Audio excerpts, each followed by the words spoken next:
자기경. 일설 만나려면 행투내로 오세요.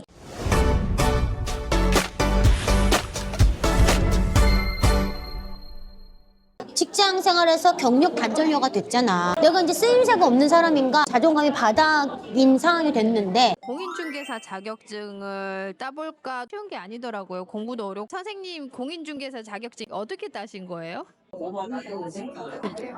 나는 직장 생활을 되게 오래 했어. 그러니까 무역 해외 영업부에서 한 18년 정도 일을 하고 이제 퇴사를 해서 경력 단절녀가 됐지.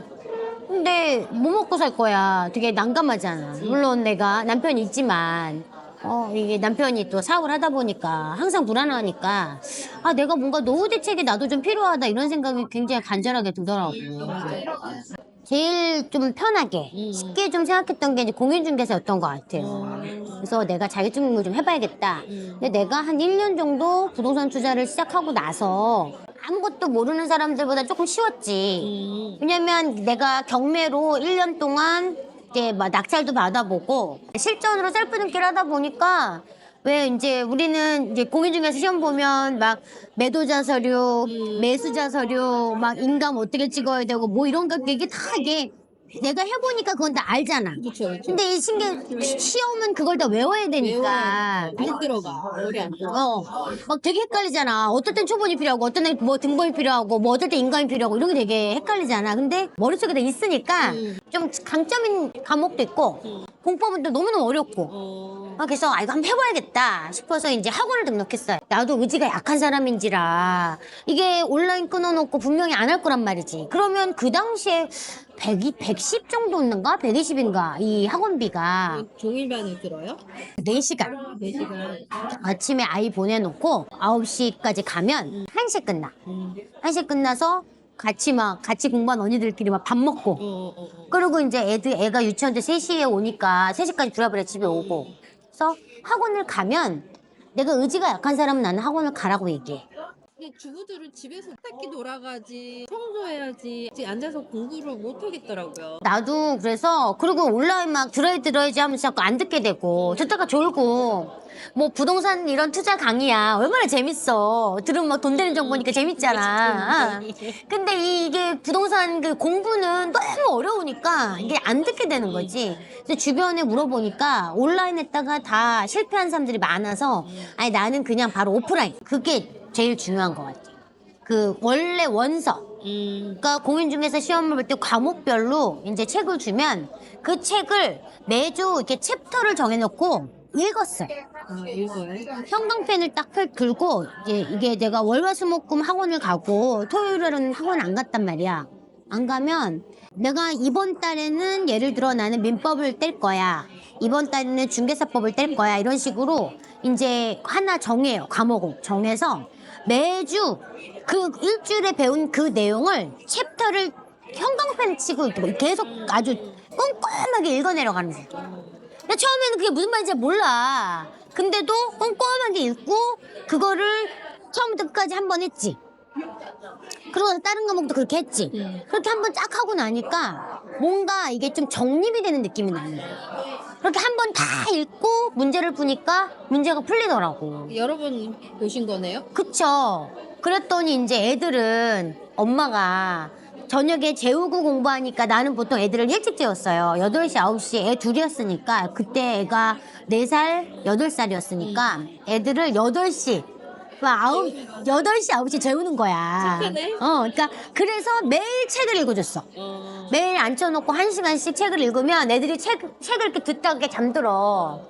그러니까 매일 책을 읽어줘서 애들을 8시, 9시에 재우고 정리하고 10시부터 책상에 딱 앉아. 10시부터 보통 1시, 2시까지 공부를 했어요.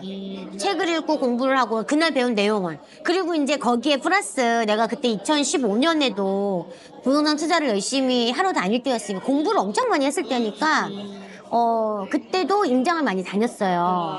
그래서 전날 이제 임장 갈 지역을 또 이제 막 지도 만들어가지고 막 뭐 있나 네이버 부동산 보고 또 공부도 하고 평일에는 그날 배운 거를 문제풀이를 좀 보고 그다음 주말에는 책을 정독하고. 근데 제가 이걸 한 3월 달부터 시작했어요. 보통 시험이 10월 말에 끝나면 11월부터 학원 등록을 하는데 저는 좀 늦게 시작했어요. 그래서 3월 달부터 이제 요입당하고 시작을 했는데 한 8개월 정도를. 동차 합격하셨다면서요?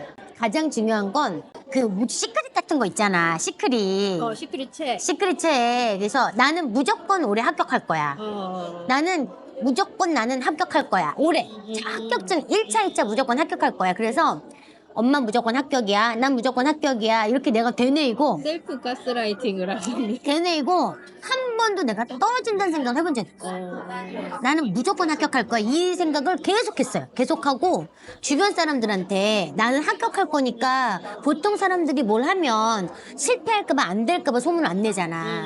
근데 나는 일부러 내가 실패하지 않으려고 주변 사람들한테 소문을 낸 거지.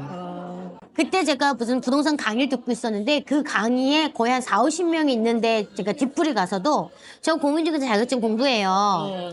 저 이번에 합격할 거예요. 합격하시면 뭐 어떻게 해주세요. 뭐 이런 걸 공표하고 동네 지인 아줌마들. 그걸 얘기를 다 하셨다고? 네, 네, 네. 박수 받았어요. 오, 응원합니다. 응원합니다. 오, 응원해요. 하면서 박수 받고 동네 아줌마들한테 다, 친구들한테 다, 우리 가족한테 전부 다. 나 공인중개사 올해 시험 볼 거야. 나 올해 합격할 거야. 나 공부 열심히 할게. 그래서 다들 막 응원하고 그리고 나 1년 동안 나를 찾지 마. 10월까지 나를 찾지 마. 나 공부할 거야. 그렇게 이제 선전포고를 한 거지. 그러니까 내가 떨어지면 창피하잖아. 스스로 나는 반드시 될 거야.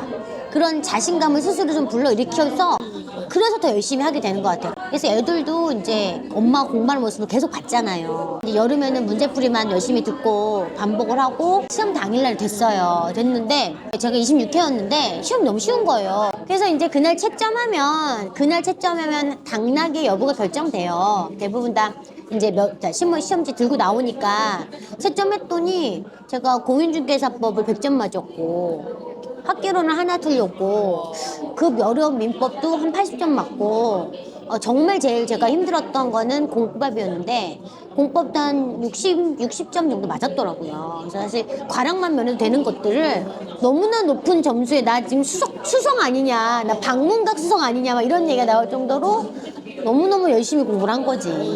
그래서 자격증을 이제 따서 스스로 내가 이렇게 뭔가 이 주부가 직장 생활에서 경력 단절녀가 됐잖아. 그래가지고 내가 돈을 벌다가 돈을 못 벌고 내가 이제 쓰임새가 없는 사람인가 이런 막 되게 자존감이 바닥인 상황이 됐는데 내가 이 목표를 세우고 이 목표를 통해서 자격증을 딱 따고 나니까 내 스스로 이 성취감과 자존감이 빡 올라오는 거야. 그리고 막 우리 아이들이 이제 내가 시험날 막 채점을 다 하고 집에 전화했지. 가장 먼저 집에 전화했지. 왜냐면 우리 아이들이 우리 남편이 내가 어쨌든 3월부터 10월까지 시험 공부 정말 미친듯이 막 할 때 학원 가고 하니까 외조도 해줬고 애들도 막 되게 어디 놀러도 못 갔거든. 그러니까 전화했어. 딸내미가 그때 4살 때, 그러니까 말도 잘 못할 때였잖아.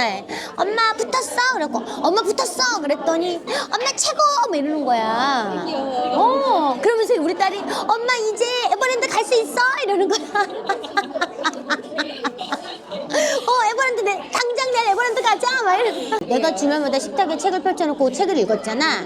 그러니까 우리 아들이 그 얘기를 하더라고요. 엄마 너무 존경스러워요. 엄마 매일 공부하고 우리 맨날 맛있는 거 해주고 엄마 매일 우리 책 읽어 재워주고 엄마 합격도 하고 너무 존경스러워요. 우리 아들이 그때 그 얘기를 하더라고요. 그래서 그때 진짜 자존감이 팍 터지더라고요. 항상 마음속에는 그런 생각을 해요. 그러니까 내가 이제 언제든 그러니까 시간이 되고 여유로우면 좀 차려야겠다. 너무 좋지 않겠나. 특히 여자들한테 되게 좋을 것 같아. 그래서 창업을 해도 좋고 아니면 내가 부동산 공부 열심히 하다가 나중에 기회가 되면 그때도 좋고 따두면 되게 좋은 것 같긴 한데 근데 뭐 이제 누가 나한테 이렇게 물어보면 지금 부동산 공부할까요? 공인중개사 공부할까요? 이렇게 물어보면 나는 부동산 공부하라고 해요. 그러니까 공인중개사 내가 공부해봤잖아. 그냥 기본적으로 시험은 점점 어려워지니까 1년을 정말 올인해야 되는데 1년 올인해서 내가 이거를 개업을 안 할 수도 있으니까